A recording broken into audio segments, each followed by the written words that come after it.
कल आपने पढ़ा था बिजनेस का प्रबंध विज्ञान के रूप में। अब इससे आगे हैं कि क्या प्रबंध एक कला है। सबसे पहले हम ये जानेंगे कि कला का क्या अर्थ है। कला का अभिप्राय ज्ञान के सैद्धांतिक प्रयोग से है।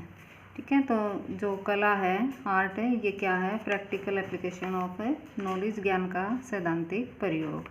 जैसे एक व्यक्ति इंजीनियरिंग की पढ़ाई पूरी करने के बाद किसी कंपनी में इंजीनियर के पद पर काम करता है, तो उसका इंजीनियर के रूप में काम करना क्या उसकी कला है। किसी कार्य को सर्वोत्तम विधि से करना ही कला है। कला किसी कार्य को करने की विधि निश्चित करती है और ये बताती है कि उद्देश्यों को कैसे प्राप्त किया जा सकता है। कला एक व्यक्तिगत प्रक्रिया है, क्योंकि प्रत्येक कलाकार का काम करने का अपना अलग अलग तरीका होता है। तो वास्तव में कला जो होती है वो एक रचनात्मक क्रिया है और इसकी सफलता का माप कलाकार द्वारा प्राप्त किए गए परिणामों से लगाया जाता है।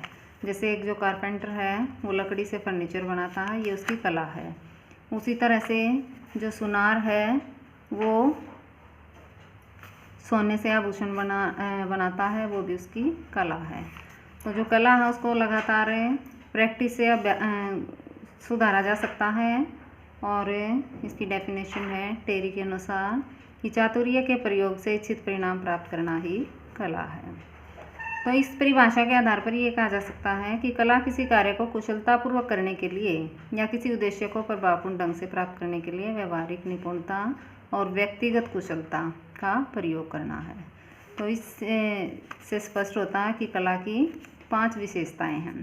कौन कौन सी? फर्स्ट है व्यक्तिगत कुशलता अथवा चातुर्य, पर्सनल स्किल। सेकंड है व्यवहारिक ज्ञान, प्रैक्टिकल नॉलेज। थर्ड है सार्थक परिणाम प्राप्ति धारणा, कॉन्क्रीट रिजल्ट ओरिएंटेड अप्रोच, अभ्यास द्वारा विकास, डेवलपमेंट बाय प्रैक्टिस, और रचनात्मक शक्ति, क्रिएटिव पावर। ठीक है, अब हम ये देखेंगे कि प्रबंध में इनमें से कला की कौन कौन सी विशेषताएं हैं।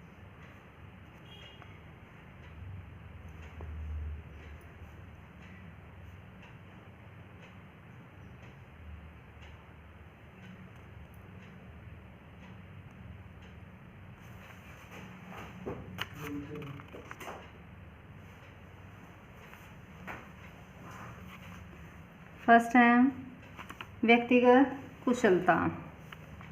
तो इसके बारे में ये कहा जाता है कि प्रबंध एक कला है। व्यक्तिगत कुशलता, पर्सनल स्किल, क्योंकि जो संस्था के उद्देश्यों को प्राप्त करने में आने वाली अनेक समस्याओं को प्रबंधक अपने व्यक्तिगत चातुर्य द्वारा सुलझाता है। जब प्रबंधक संस्था में काम कर रहे व्यक्तियों से कार्य लेता है तो उसको अनेक समस्याएं आती है उसके सामने, जिसको वो अपने पर्सनल स्किल से सुलझाता है। प्रबंध के कार्य के लिए सोच, विचार, निर्णय और समझ की ज़रूरत पड़ती है और ये गुण विभिन्न प्रबंधकों में अलग अलग मात्रा में पाए जाते हैं, जिससे उनकी दूसरे लोगों से काम लेने की शैली भी भिन्न भिन्न होती है। और जो शैली या कार्यपद्धति एक प्रबंधक के लिए लाभदायक सिद्ध होती है वह दूसरे प्रबंधक के लिए भी सही साबित होगी, ये जरूरी नहीं है। अतः कला की व्यक्तिगत कुशलता की विशेषता प्रबंध में पूर्ण रूप से विद्यमान है। ठीक है, सभी व्यक्तियों में अलग अलग कुशलता होती है, तो जो प्रबंधक में अधिक कुशलता होती है वो अपने उद्देश्यों को आसानी से प्राप्त कर सकता है। तो प्रबंध में कला की ये विशेषता पाई जाती है। सेकंड है व्यवहारिक ज्ञान, प्रैक्टिकल नॉलेज। कला व्यवहारिक ज्ञान की ओर संकेत करती है और इसका संबंध ज्ञान को व्यवहार में लाने या लागू करने से है। प्रबंध भी एक व्यवहारिक ज्ञान है और व्यवसाय में प्रबंधक का महत्व इस बात से जाना जाता है कि वह प्रबंध के सिद्धांतों को कितनी कुशलता और प्रभावी ढंग से लागू करता है। जो प्रबंध के सिद्धांत हैं उनको अगर अच्छी प्रकार से लागू करता है प्रबंधक तो इसका मतलब है कि उसको व्यवहारिक नॉलेज है, ना कि इस बात से कि उसे प्रबंध के सिद्धांतों का कितना ज्ञान है। प्रबंधकीय कार्य संपन्न करने के लिए प्रबंधक में निर्णय विवेक, व्यवहार कुशलता और नेतृत्व, इन गुणों की आवश्यकता होती है और इन सभी गुणों में व्यवहारिक ज्ञान की झलक मिलती है। इसलिए प्रबंध में व्यवहारिक ज्ञान निहित है और इस आधार पर इसे कला कहा जा सकता है। थर्ड पॉइंट है सार्थक परिणाम प्राप्ति धारणा। तो कला का आधार सार्थक परिणामों को प्राप्त करना है और इसके बारे में हम ये कह सकते हैं कि प्रबंध भी एक सार्थक परिणाम प्राप्ति धारणा है, क्योंकि इसका संबंध उद्देश्यों को प्राप्त करने से है। प्रबंधक के ये सार्थक परिणाम कौन कौन से हैं? कम से कम विनियोग और श्रम से ज़्यादा लाभ प्राप्त करना, कि जो व्यवसाय हमारा उसमें कम से कम पैसा लगे और ज़्यादा से ज़्यादा प्रॉफिट हो, उत्पादन और जो बिक्री का लक्ष्य है वो हमारा प्राप्त हो और पूंजी पर उचित प्रतिफल से लाभ मिले। तो प्रबंधक की सफलता का मापदंड भी यही है कि वह पूर्व निर्धारित उद्देश्यों को कितनी कुशलता और मितव्ययी ढंग से प्राप्त करता है। अतः परिणाम प्राप्ति के आधार पर भी प्रबंधक को कला कहना अनुचित नहीं होगा। चौथा, अभ्यास द्वारा विकास। तो जो प्रबंधक है वो अपने जो कला है उसको लगातार अभ्यास से सुधारा जा सकता है। उसी प्रकार से जो प्रबंधकीय कुशलता है उसको भी अभ्यास और अनुभव द्वारा सुधारा जा सकता है। हर प्रबंधक के मन में ये अभिलाषा होती है कि वे अपने कार्य में पूर्ण रूप से स्पेशलिस्ट बन जाए और वे अपनी इस इच्छा को लगातार अभ्यास द्वारा प्राप्त कर सकते हैं। इसलिए प्रबंध में कला की यह विशेषता भी विद्यमान है। फिर रचनात्मक शक्ति, क्रिएटिव पावर। कला में रचनात्मक कार्य करने की शक्ति निहित होती है। इसी प्रकार प्रबंध में भी प्रभावशाली रचनात्मक कला का गुण होता है, क्योंकि प्रबंध को भी दूसरे लोगों से काम लेना होता है और दूसरे लोगों से काम करने के लिए लेने के लिए उसको उन्हें अभिप्रेरित करता है। और जो उनकी क्रियाएं होती हैं अलग अलग व्यक्तियों की अलग अलग होती हैं, लेकिन उनका उद्देश्य एक ही होता है। तो उनमें तालमेल स्थापित करके प्रबंधक है वो कार्य अलग अलग व्यक्तियों से पूरा करवाता है, लेकिन उनका उद्देश्य एक ही होता है। प्रबंध कोई व्यर्थ की क्रिया नहीं है, बल्कि इसका उद्देश्य ऐसा वातावरण तैयार करना है जिसमें सभी लोग अपने अपने कार्यों को पूर्ण दक्षता के साथ कर सकें। तो निष्कर्ष रूप में हम ये कह सकते हैं कि प्रबंध में कला की सभी विशेषताओं का समावेश है। इसी आधार पर प्रबंध को कला स्वीकार कर लिया गया है। उसके बाद है क्या प्रबंध एक पेशा है। ठीक है, पेशा क्या होता है? प्रोफेशन। तो पेशे का अर्थ है प्रबंध की प्रकृति के संबंध में एक महत्वपूर्ण प्रश्न उठता है कि क्या प्रबंध एक पेशा है। यह निश्चित करने के लिए सबसे पहले पेशे का अर्थ है और इसकी विशेषताओं का अध्ययन करना आवश्यक है। पेशे का अर्थ समझने के लिए निम्नलिखित परिभाषाओं का अध्ययन सार्थक होगा। वेबस्टर शब्दकोश के अनुसार पेशा वह व्यवसाय है जिसके अंतर्गत एक व्यक्ति विशिष्ट ज्ञान प्राप्त करके दूसरे व्यक्तियों को निर्देशन, मार्गदर्शन या परामर्श देता है। ठीक है, प्रोफेशन क्या होता है? एक व्यक्ति एक विशेष क्षेत्र में एक विशेष ज्ञान प्राप्त करता है और वो ज्ञान प्राप्त करके उस ज्ञान के द्वारा दूसरे व्यक्तियों को निर्देश देता है, उनका मार्गदर्शन करता है और परामर्श देता है। तो इसके अनुसार पेशे में निम्नलिखित 5 विशेषताएं होनी चाहिए।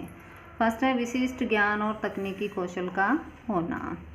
सेकंड, प्रशिक्षण और अनुभव प्राप्त करने की औपचारिक व्यवस्था। थर्ड है पेशे का विकास करने के लिए एक प्रतिनिधि संस्था का होना। व्यवहार को नियंत्रित करने के लिए आचार संहिता का होना और आर्थिक स्वार्थ के स्थान पर सेवा भावना को प्राथमिकता देना। तो क्या प्रबंध एक पेशा है, ये देखने के लिए अब हम ये देखेंगे कि क्या प्रबंध में पेशे की विशेषताएं विद्यमान हैं। फर्स्ट है विशिष्ट ज्ञान और तकनीकी कौशल।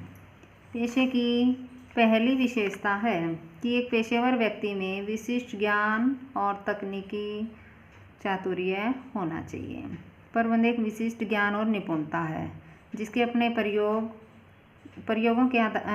पर आधारित सिद्धांत और नियम हैं। ठीक है, इनके अपने सिद्धांत हैं, अपने नियम हैं जिन्हें व्यवहारिक प्रयोग में लाने के लिए विशेष चातुर्य की जरूरत पड़ती है। इस विशेषता के आधार पर प्रबंध को पेशा माना जा सकता है। जैसे कि प्रबंध का एक सिद्धांत है कि कार्य विभाजन का सिद्धांत है। तो कार्य विभाजन का सिद्धांत क्या है कि अगर हमें किसी व्यक्ति को एक पूरा कार्य ना दे करके उसको कार्य को छोटे छोटे भागों में बांट कर अगर उसको हर एक टुकड़े को एक व्यक्ति को जिसमें उसकी रुचि है उस काम को देंगे तो बार बार करने से वो व्यक्ति उसका स्पेशलिस्ट बन जाएगा और उसकी कार्य कुशलता बढ़ेगी। तो इसलिए इस जो ज्ञान है ये प्रबंधक के ऊपर डिपेंड करता है कि वो किस प्रकार से कार्य को टुकड़ों में बांटे। सेकंड है प्रशिक्षण और अनुभव प्राप्त करने की औपचारिक व्यवस्था।